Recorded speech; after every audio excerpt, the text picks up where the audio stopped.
Video शुरू करने से पहले आपको बता दें कि यदि अभी तक आपने हमारे चैनल को सब्सक्राइब नहीं किया है तो अभी कर लें और साथ में नोटिफिकेशन घंटी को भी दबाएं ताकि हमारी वीडियो सबसे पहले आप तक पहुंच सके। बंधुओं, ये संसार एक ऐसी माया में बंधा है जहां पापी पाप के सपने देखता है तो पुण्यात्मा पुण्य के सपने देख रहा है। लेकिन आपको बता दूं, जो जागा हुआ है न तो पापी होता है न पुण्यात्मा होता है। जो जागा हुआ है वह तो केवल जागा हुआ ही होता है। लेकिन मौजूदा समय में मनुष्य का ये दुर्भाग्य है कि उसकी जड़ें ही विषाक्त हो गई, जहरीली हो गई। आपको बता दूं, कुछ लोग इतने जहरीले हो चुके हैं, उनके लिए औषधियां इलाज नहीं हो सकती, उनकी शल्य क्रिया करनी पड़ेगी, ऑपरेशन करने पड़ेंगे। मवाद जब भीतर गहरे में पहुंच जाए तो उसे निकालने से भी कष्ट होता है, पीड़ा होती है। बंधुओं, इस चैनल पर मैं बहुत से लोगों को जानता हूं, करीब से जानता हूं, जो चले गए उन्हें भी बखूबी जानता हूं। जानते हो क्यों? जब हम हार जाते हैं विचार से तो हम गालियों पर उतर आते हैं। जब हमें कुछ भी नहीं सूझता तब हम उत्तर देने में असमर्थ हो जाते हैं। मैंने देखा है, कुछ लोग तो पत्थर फेंकने लगते हैं। ये उनकी हार का सबूत होता है। आप बड़े भाग्यशाली लोग हो। आज 10 दिन के लिए इस चैनल पर आए हो, 6 दिन बीत गए हैं और आप बने हुए हो। आज आपको एक कीमती सूत्र सुना रहा हूं। मानता हूं कि अभी रात बहुत अंधेरी है।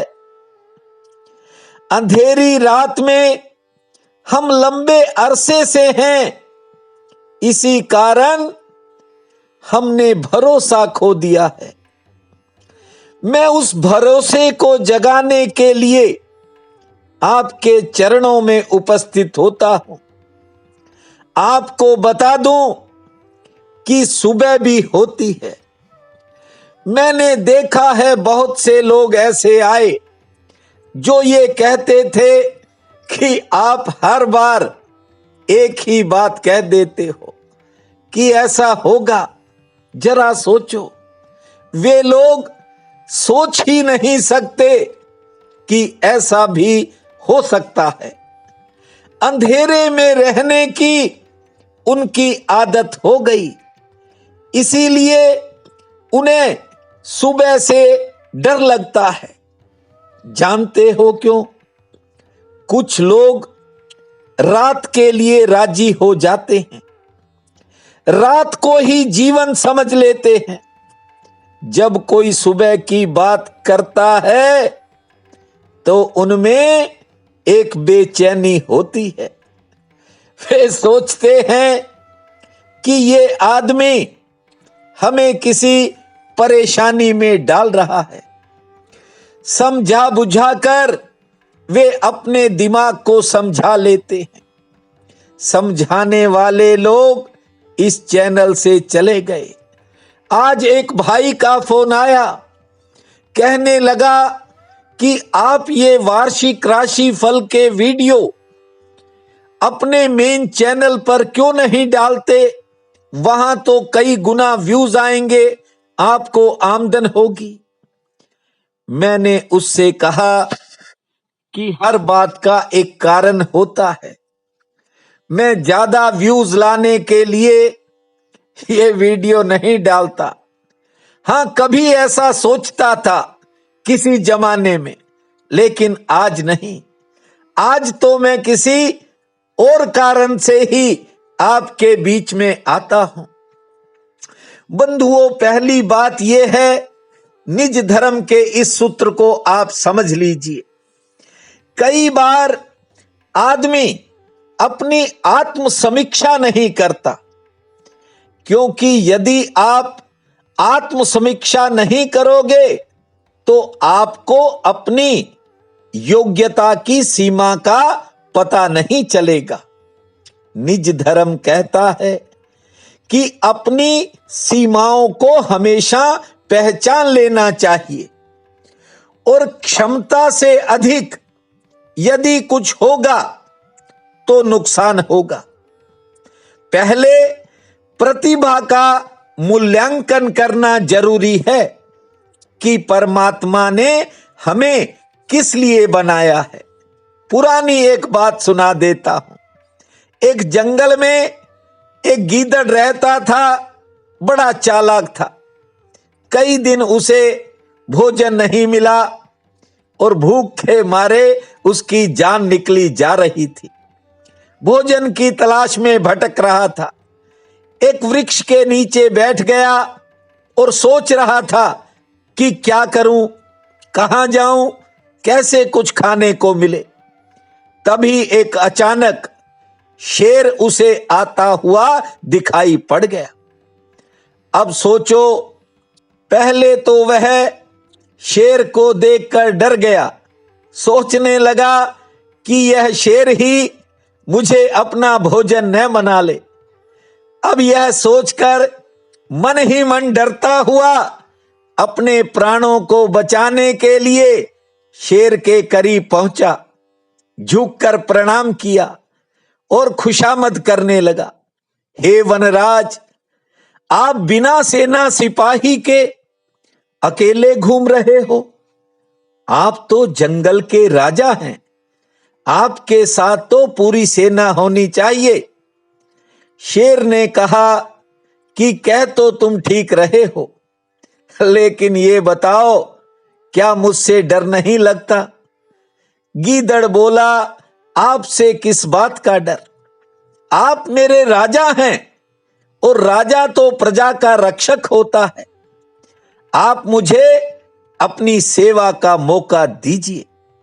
अब गीदड़ की बातें चिकनी चुपड़ी जब सुनी, शेर प्रसन्न हो गया, जैसे हर आदमी हो जाता है। बोला, ठीक है, आज से तुम मेरे मंत्री हो। और इसके बाद दोनों एक ही गुफा में रहने लग गए। जब भी शेर किसी जानवर का शिकार करके लाता तो दोनों मिल बांट कर खा लेते थे। अब गीदड़ को तो नित्य अच्छा भोजन मिलने लग गया और बलवान हो गया। एक दिन सिंह से कहने लगा कि आपने तरह तरह के जानवरों का शिकार तो किया, एक बार मुझे हाथी का शिकार करके दिखाओ। अब जो है, शेर जो था हाथी का शिकार करने के लिए निकल पड़ा और एक हाथी उसके काबू आ गया। जानते हो, उस शेर ने हाथी का शिकार कर लिया। गीदड़ ने भी जी भर करके हाथी का मांस खाया। वह सोचने लगा कि अब मैं शेर से किसी तरह से कम नहीं हूं, अब हाथी का शिकार भी मैं कर सकता हूं। अब मन में जैसे बहुत से लोग कई वहम और भ्रम पाल लेते हैं, ऐसा ही भ्रम गीदड़ ने पाल लिया। और एक दिन एक हाथी को देखकर वह गीदड़ हाथी पर झपट पड़ा। जानते हो, हाथी ने उसे पैरों तले रौंद दिया, कुचल दिया, बेमौत मारा गया। इसलिए निज धर्म कहता है कि आत्म समीक्षा का होना जरूरी है, योग्यताओं की सीमा को समझना जरूरी है। सबसे पहले मनुष्य को खुद की योग्यता समझ लेनी चाहिए। कितनी योग्यता है? यदि खुद की योग्यता आपकी पहचान में आ गई तो फिर आपको बेकार की तकलीफ नहीं होगी। कुछ लोग ऐसे ही बिना मतलब ये सोचते रहते हैं कि उसके पास ये है, उसके पास वो है, उसके पास ऐसी गाड़ी, ऐसा मकान, ऐसे बच्चे, तरह तरह की बातें इंसान के मन में आती हैं जो जहरीले विचार पैदा करती हैं। इसलिए मैं आपसे कहता हूं, परमात्मा ने सबको अलग बनाया है। हर पशु पक्षी, जीव जंतु, पेड़ पौधे को एक अलग गुण दिया है और मनुष्य को तो उस परमात्मा ने बड़ी सौगात बख्शी हुई है। लेकिन इंसान खुद के कारण कमजोर होता चला जा रहा है। बंधुओं, उठो, नए विश्वास से बंजर धड़ा को तोड़ दो, बदिर नभ के मौन को किलकारियों से फोड़ दो। ज्योति के निशब्द तारों में गुजा दे गान, जिस तरह उड़ जाए तो खिल जाए वह वीरान। वीरान जगह को भी आप हरा भरा कर सकते हो, वहां फूल खिला सकते हो। बस अब जो है आपकी किलकारियों की गूंज होनी चाहिए। नए विश्वास के साथ नया वर्ष आ रहा है। एक नए एहसास से और नए विश्वास से उठना सीखो। जानते हो, बंजर धरा दिखे उसको तोड़ दो। ठीक मेरी बात को समझना। योग्यता और अनुभव की आप में कोई कमी नहीं है, लेकिन आप अपने स्वभाव को भूले बैठे हो, अपने स्वरूप को भूले बैठे हो। आप में बड़ी बड़ी क्षमताएं हैं। जानते हो, आपके भीतर उस तीनों लोक के स्वामी का आवास है। समझते हो मेरी बात को कि परमात्मा ने अपने रहने के लिए आपके भीतर के आवास को चुना है। इसलिए कहता हूं, खुले आसमान को देखो, निर्माण करो, भविष्य अपने आप निखर जाएगा। आज पोष कृष्ण पक्ष की अष्टमी है। बहुत ही पावन काल रहेगा। उठते ही धरती मां को प्रणाम करना, फिर 5 मिनट मौन धारण करने के बाद 8 बार लंबी श्वास लेना और 40 बार ताली बजाना। फिर खुले आसमान को देखना, भगवान शंकर का नाम जपते हुए सूर्य देवता को जल देना, शिवलिंग पर फल फूल चढ़ाना, किसी को चाय दूध पिलाना और किसी पक्षी को या पशु को 2 रोटी खिलाना। शाम को भोले बाबा के सम्मुख ज्योत जलाना। भूमा शंकर, भूमा शंभु, जय शिव शंकर, हर हर शंभु। इस महामंत्र को जपना समय मंगलमय रहेगा। प्रिय बंधुओं व मातृदेवी शक्तियों, आज 27 दिसंबर दिन सोमवार है। आप सबको मेरा नमस्कार है। आज का राशिफल इस प्रकार है। मेष, आमदन का कोई नया अवसर, नया रास्ता मिल सकता है। घर में किसी बात को लेकर थोड़ी कहासुनी होने के संकेत हैं, से ठीक रहेगी, कोई नई शुरुआत भी होगी। वृषभ, निजी कामों में व्यस्तता रहेगी। संबंधों में तनाव का योग है। आमदन के लिए दिन मध्यम श्रेणी वाला है। दोपहर बाद समय बदलेगा। मिथुन, कारोबारी सितारे पक्ष में रहेंगे। हाँ, कोई निजी चिंता मन को घेरेगी, से ठीक रहेगी। यात्रा पर विचार होगा। कर्क, आज कोई पारिवारिक परेशानी बन सकती है। ज्यादातर समय भाग दौड़ में रहेगा और किसी विशेष काम में सफलता मिलेगी। मंगल कार्य की योजना होगी। सिंह, आज घर परिवार में कुछ नए खर्चे सामने आ सकते हैं। हालांकि कारोबार से आमदन ठीक होगी। सेहत पक्ष थोड़ा नरम है, कोई अच्छा समाचार भी मिलेगा। कन्या, किसी करीबी से मतभेद होगा। स्वास्थ्य की दृष्टि से दिन ठीक है। नौकरी पेशा लोगों पर काम का दबाव रहेगा। तुला, आमदन के दृष्टि से दिन मध्यम श्रेणी वाला है।